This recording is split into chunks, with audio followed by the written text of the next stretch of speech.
Happy Sunday, guys. Shrinks in the house. Just trying to keep putting that information out that I feel is interesting, and as long as I feel it is, then I'm going to do it. I'm just going to go with my heart, regardless of the outcome or what others think. So, one of these segments of the hi-fi world that really, it's laughable to me is just the rabbit hole of DACs. So, and what I mean by that is, okay, there's certain companies that they don't even use off-the-shelf DAC chips, which there's just a plethora of companies out there and different designs of these chips out there, right? That a big Chinese company or whatever will just grab it and throw it in a chassis, build an analog output stage, and then come out with it, and then a month later do it again, right? So me as an owner of hi-fi, I'd like to own things that are kind of built to last, built to stand the test of time and feel special to me as an owner. Now, I don't know about you. I don't like a product that comes out in a year and it's the big talk of the town. It's got all the hype behind it, and then it's replaced in a year, right? And none of us are going to know that that's going to happen, but it just doesn't feel good. It really affects the resale. It really affects a lot of things down the road. So like I say, for example, the Spatials did that. The M3 Triode Masters, they were only current for not all that long, and then they started coming out with these other models like right away, and I just wasn't happy about that. It hasn't caused me to sell it. They've actually become more popular actually as time's gone on, just people getting introduced to open baffle and what it can do in their room. But when it comes to DACs, it's just embarrassing. I really hope none of you are caught up in that rabbit hole thinking that the next one that's coming out is going to be better. Better in what way? The best, all that simply means is that I'm able to engage with the music. Now, when I mean that, I can feel it in my heart. Like I can sit there and just go, wow, this is just so splendid. And it's just such an enjoyment to sit and listen to it and actually feel something, right? And those components don't come around often. And you're never going to know anyway if you're one of these guys that doesn't even get to know what they own and it's already getting sold. Oh, there's another DAC out. I better get that. It's better. Like Gustard's another. It's a prime example, right? They're coming out with these DACs almost every year, and the reviewers are coming out and saying, is this the best DAC in the world? Like the new X30. They just came out with the X26 Pro, and now that's obsolete. So if that's how you want to roll through, at the end of the day, your brain is just going to get used to what you own. And if it's not able to engage you, you're going to want it gone. But if something can engage you, that's what I recommend keeping.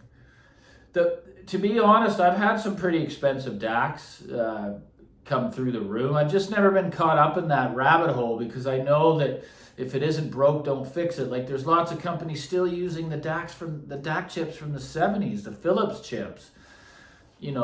I believe, what are they called again? 1541 Crown or something. I think it's in my Magnavox CD player. It's a beautiful sound. It's very smooth. Some may think there's not enough insight, but you don't get caught up on the latest and greatest because there's guys that have been building DACs and refining the same chip for decades. John Stronger at Bel Canto, he prefers the Burr Brown. Oh no, he uses Burr Brown? That can't be good. I've come to learn that it's not about the quantity of stuff that's coming out, especially in the DAC world, which is the computer-based oriented technology, right? The DAC that really changed my life on how good digital audio could actually sound was when Metrum, I know a lot of you know who Metrum is, they build their own chips, the transient modules, right? Now that's something that I'm going to want to own if I'm going in that direction. Again, I have the Bel Canto, which serves all these purposes. Yeah, so when they built their juggernaut of a DAC when they were early in the market, that was called the Hex. And that had 8 DACs per channel.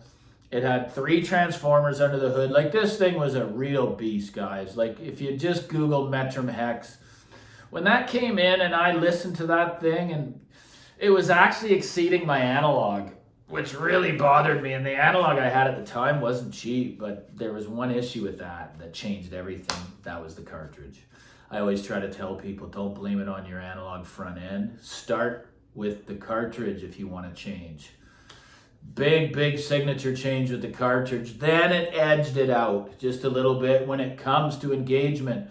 And the only reason I say that is because with digital audio, I've said it time and time again, for a nut bar like me, I'm going to sit there with that tablet and the brain is not going to let me just concentrate on what's being played. It's going to go into what can I play next, right? But with a vinyl, I can just put that on, or a record. You may not like the vinyl term. Put a record on and just let it play through and listen to it and feel it. So, yeah, I want a DAC that comes out and it stays current for years because it just sounds great. And it's just a very realistic musical experience. Now, I don't know how many of those are even out there now because the Chinese market is just dominated. Like, they're coming out with these DACs every month, that supposedly are the giant killers and the best on the block. And they are good. I've owned Gustard. I like the sound, but I wasn't able to engage. Really, like I did with the Inuus when it goes to streamers. I had many top-end streamers. I don't mean 20, 30,000. I mean up to 8 to 10,000 retail. I don't buy new. I do with a certain dealer that I deal with, but that's it. I'm a used market guy. It's allowed me to learn just a plethora of information when it comes to everything about hi-fi, when it comes to the emotions, what you're getting for your money. So if that's how you got to step back and realize, guys, there's some guys like even those Border Patrol DACs, I bet you they're just phenomenal.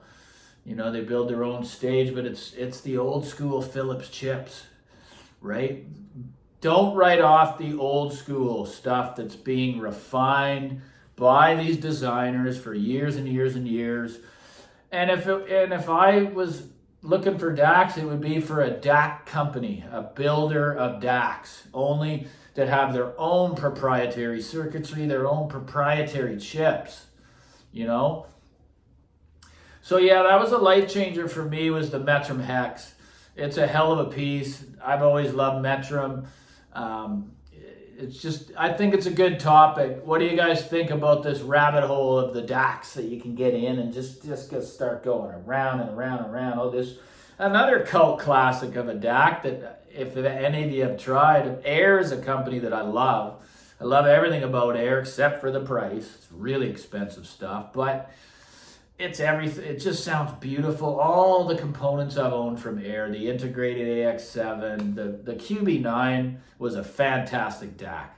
Reason being, they're the godfathers of USB technology, meaning it was a flawless handshake with any streamer that I connected to that DAC, meaning there was no pops, no anything when it came to going to the next songs or flipping to albums. I've heard these little pops sometimes, regardless of price, and it really pissed me off. It bothered me. It's going to bother a lot of us if we're perfectionists, right? So again, you got to get a company they've mastered the USB. They have their own USB technology, right? So again, there's a lot to look at when it comes to DACs.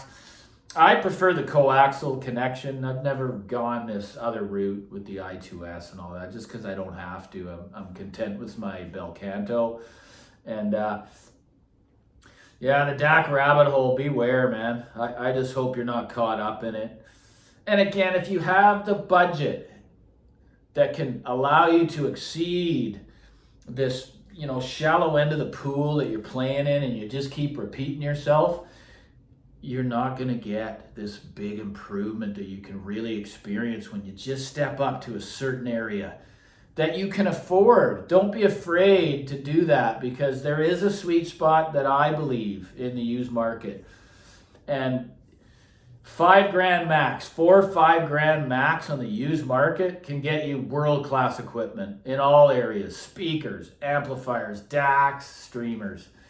I just think that's a sweet spot, because if you're getting something that's retailing in and around that, 8 to 10 grand, we all know that you got to go to double that to get this much improvement. So I have found that that's a really great area to play.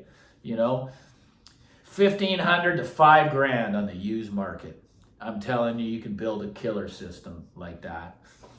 So anyway, like and subscribe. And guys, if you like, I always got to repeat, if you want to keep me coming back, I need some kind of motivation by people donating, the odd little tap on the back saying, hey, Shrink, you're doing a good job. Here's $1. Here's $2. That's why the super thanks is there. I don't have any other way of people to support the channel.